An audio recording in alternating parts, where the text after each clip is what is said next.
Hello and welcome to Teccles Cake, where we'll be talking tech and eating cake. I'm Max. I'm Chris. And I'm Tommy. And this week we're going to be talking about CES 2015. And what's CES? The Consumer Electronics Show. Now this is when the big boys of the technology world get together to showcase all the technology that they will be flogging over the coming year.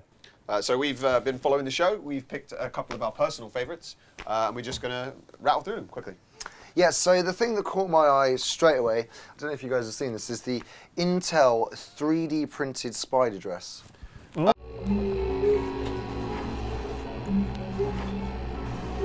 I have no idea what you're talking about. Is it a unisex dress?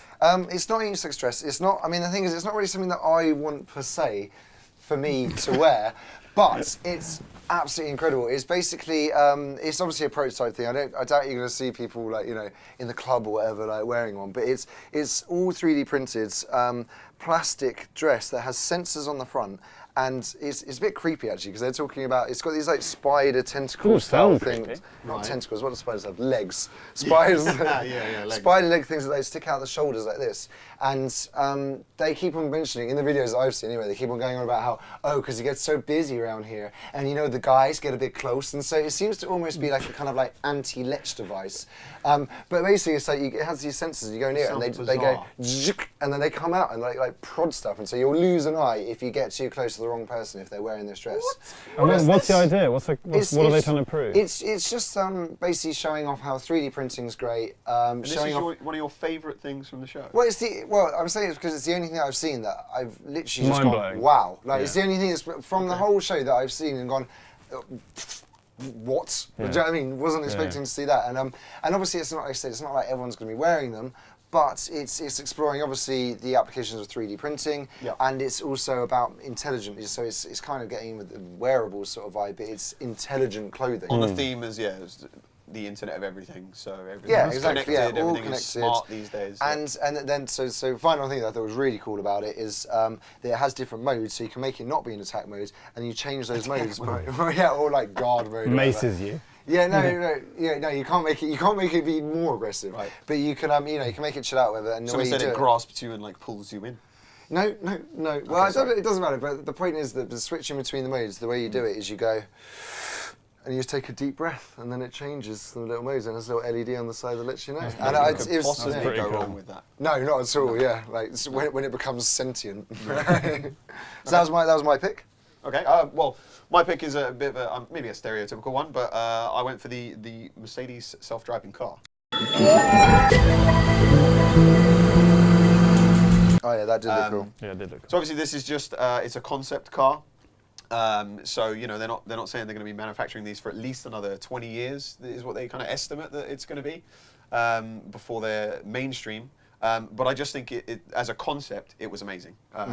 It's the design. I mean, well, the design actually looks like a giant bar of soap. But it shows that they're not doing the Google route, which is taking a regular car, outfitting it with a bunch of things, and making it self-driving. They're thinking about the whole kind of package of a car.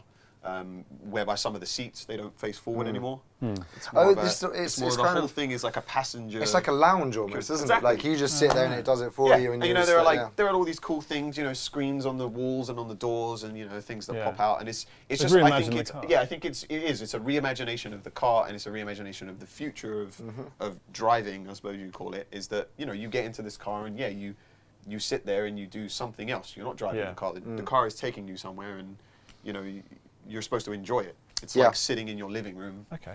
I mean, that is definitely something, Yeah, I think it's a great vision of the future. Yeah. Yes, particularly when we get to the point where you can actually sit and relax and trust that your car is going to drive you somewhere. Yes, and you're not going to die and burn in glorious fire on the way Electronic to hell. Yeah.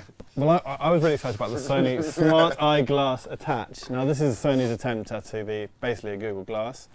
It's very similar. In fact, it looks very similar.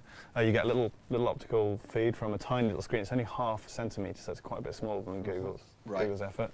At the moment, it's aimed at like sporty types. So, running primarily, it comes with software where you can sort of plot routes, chat to your mates, go jogging together, that sort of thing. But it's open source, so anyone can build apps for it. It's called the GPS stuff. And it has all the capabilities of a Google Glass. Yeah, what's the difference? It's an early prototype, so it does. But the main difference is that it's removable.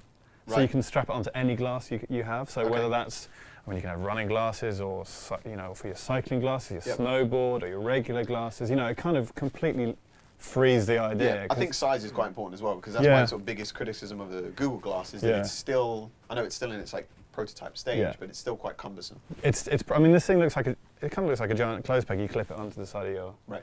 glass. It is big. It is a prototype. But I think the idea is that they're going to make it a lot smaller. It has a camera in it, but I think that they just use that to sort of, you know, justify the huge size. Basically, they're just strapped on the front. And do they give any indication of when is that going to be out soon? 2015, but no idea of pricing when they'll out. But I don't think it's going to be cheap. So there are our favourites from CES 2015. Let us know in the comments below what you think and what you're looking forward to.